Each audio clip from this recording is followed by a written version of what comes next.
So the other day we talked about possibly acquiring Jimmy Butler, what that would look like, and how, frankly, I thought it would be a bad idea. It doesn't make sense. But in that same report, Sam Amick and Tim Kawakami brought up something that, feels like has been going on for 5 years.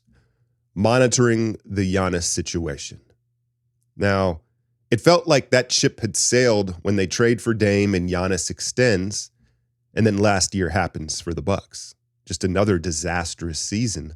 Let's start with Damian Lillard, who is 34 years old right now. So he's still, that's kind of that magic age, 34 or 35 for a smaller guard, unless you're Steph Curry, where, you may lose a step. But Dame had plenty of excuses for last season. Change of environment and system, right? Going through a divorce, change in conference, and let's be honest, probably for the first time in his NBA career, being the second fiddle, not being the best player on your team, right? So he very well could be in store for a bounce back season, but I think the problem is the same problem that a lot of us saw when the trade was made. Dame and Giannis don't complement each other. They're both solo acts. And Dame Lillard is one of the greatest big shot makers and tough shot makers of this generation, right? If you said, hey, who would you choose to go shot for shot with Steph Curry in a game?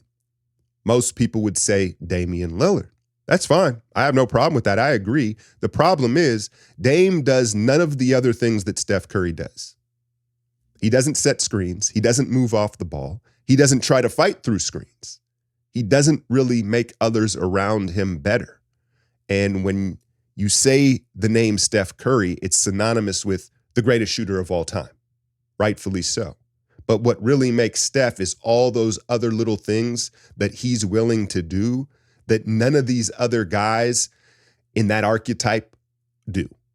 And Dame, at this point in his career, I don't see him doing that, right? And so, it's tough when your two best players don't enhance each other. Next, Chris Middleton, who probably doesn't get the credit he deserves for their championship. He was their go-to tough shot maker before Dame got there. The problem is he's cooked. He's cooked. Double ankle surgery, but he had surgeries beyond that. It's time. The last time I saw him on the floor, I was like, oh, he can't move anymore. It looks like it hurts for him to move and play, unfortunately. And so that's just a big missing piece, that third guy. Now, they got Gary Trent Jr., on a super bargain deal. That's a very good pickup for them. Maybe he can pick up some of that slack, especially as a weak side shooter and a movement shooter. But he's certainly not a guy you give the ball and say, hey, create a shot. He's not that third guy. Then you look at Brook Lopez, who will be 37 years old. And, you can't teach the size. He's still smart and can still pull the three ball, but I don't know how much you can depend on him at this point in his career. But I think the biggest issue might be Doc, right? Doc comes in mid-season, acts as if he didn't want to take the job, but he was forced to take the job, and then immediately starts to make excuses. And Doc Rivers, here's the thing. We know nothing clever or innovative is going to come from a Doc Rivers-led team. It's going to be basic stuff, right? That's fine.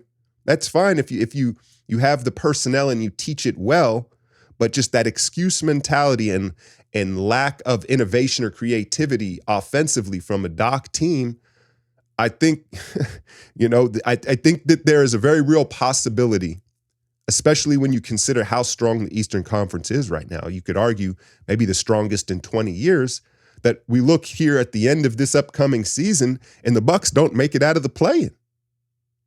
Then all of a sudden, you're going to have fireworks this summer, right? And the Giannis bidding begins.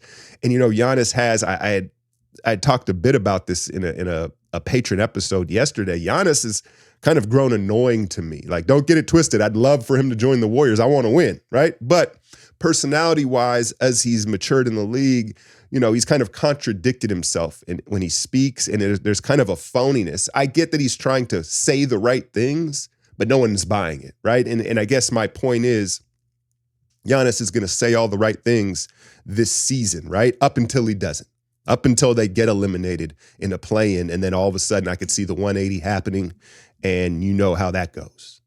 And so Is that in part why the Warriors haven't extended Jonathan Kuminga? Because of the flexibility it provides him being on a rookie deal? It'd be more appealing to a Bucks team if it's like, yeah, well, we're going to give you Kuminga and you negotiate the extension. Most teams prefer that rather than being handed an extension that another team had just negotiated. I'm getting ahead of myself here. But I also wanted to talk a little 49ers. 125 start against the Rams. Both teams heavily chipped up. I'm actually more interested in this game now that there are this many injuries. One, because of this Brock Purdy narrative, right? And patrons know I do some breakdowns in the Niner games here early in the season before the Warriors season starts. So I do rewatch the game and look at the tape.